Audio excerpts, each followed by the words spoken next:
Less than 30 minutes, meron na kayong masarap na sabaw. Good morning mga kamam. Sisimulan natin yung ating umaga sa pagpapakulo ng tubig para sa ating gagawin na pang breakfast at pang lunch.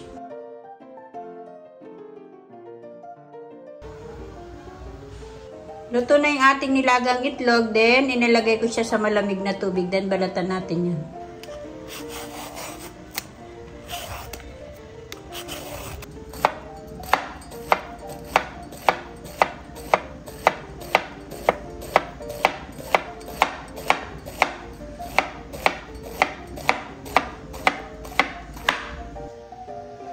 Nilagyan ko ng konting asin, konting pamintang durog, then batihin natin.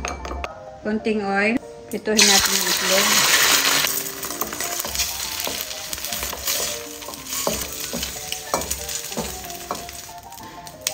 Konting oil, isang sibuyas, 3 cloves of garlic, tubig, depende sa inyo. Bigyan pa natin ng isang tasa ulit. Isang chicken cubes, pamintang durog. Timplahan na natin ng mga pampalasa. Wala akong patis, kaya gagamit ako ng asin. Kung meron kayong patis, much better. Konting asin, depende sa inyong panglasa. Then, takpan natin, hayaan natin na kumulo. Maglagay tayo ng kalahati ng ating sibuyas dahunan para lumasa na. Then, ilagay natin yung slice natin na patola. Isang patola. So, ayan, kumukulo na yung ating niluluto. Haluin natin. Saka natin ilagay yung pinirito natin na itlog. And then, ang ating 100 grams na miswa.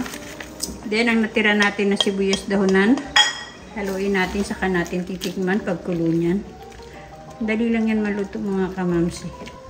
Pag nakukulangan kayo sa tubig, pwede nyo naman yan dagdagan. Saka natin ilagay yung 6 na itlog na nilaga natin kanina.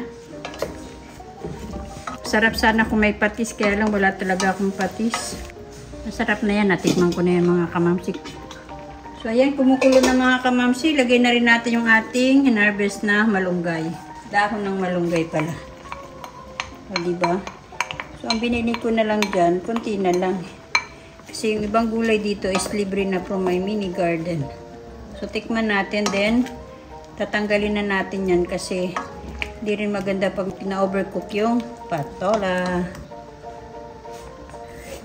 Okay na yan mga kamamsi. Off na natin ang ating stove. So, eto na mga kamamsi. Ang tamang-tama sa makulimlim na panahon ang miswa with itlog and patola. Kain na po tayo mga kamamsi.